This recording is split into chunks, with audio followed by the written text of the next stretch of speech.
Bismillahirrahmanirrahim. Alhamdulillahi Rabbil Alamin. Wassalatu wassalamu ala rasulihil amin. Sayyidina wa habibina Muhammad wa ala alihi wa sahbihi ajma'in, amma ba'd. Assalamualaikum warahmatullahi wabarakatuh. Isang tanong na naman ang bibigyan natin ng kasagutan. At ito po ay kung tanggap ba ang fasting ng taong hindi nagsasala? Ika nga, hindi nagsasagawa ng obligadong sala. Hindi nagsuzuhur, hindi nag-aasar, o 5 obligadong sala.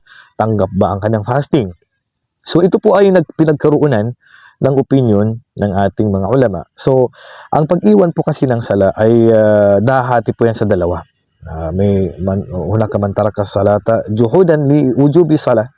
So mayroong nag-iwan ng sala na ang paniniwala niya ay hindi obligado ang sala.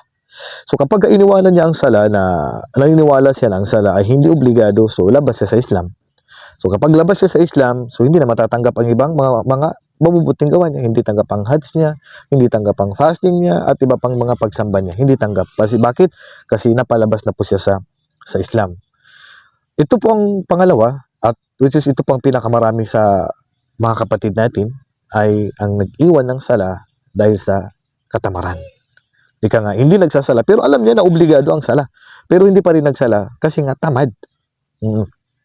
Pero naniniwala siya na ang sala ay utos ng Allah at ito ay obligado, pero tamad lang talaga. Kaya hindi niya isinasagaw ang sala. So dito po, nagkaroon ng opinion ng ating mga ulama tungkol sa taong ganito ang kanyang gawain. So ang pananaw po ng karamihan sa mga ulama ay hindi pa naman siya kafir. At dito rin ako sumasang-ayon. Ibig sabihin, tanggap pa rin ang kanyang fasting, pero malaking kasalanan po ang kanyang nagawa kasi iniwanan po niya ang isa po sa haligi ng Islam.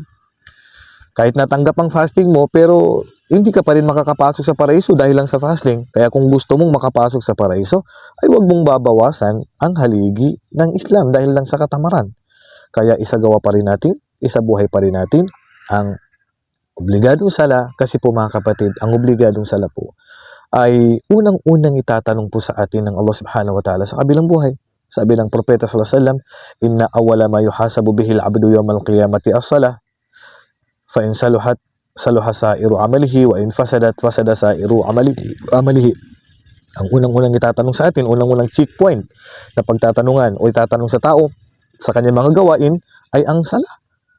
Na kapag tinanggap yung sala mo, tanggap lahat ng gawa. Pag hindi tinanggap ang sala mo, hindi tanggap ang ibang gawa mo.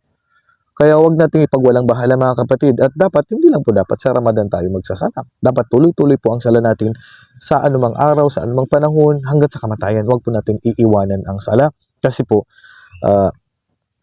napakalaking kasalanan. At hindi ka makakapasok sa paraiso kung fasting lang po ang gagawin nyo.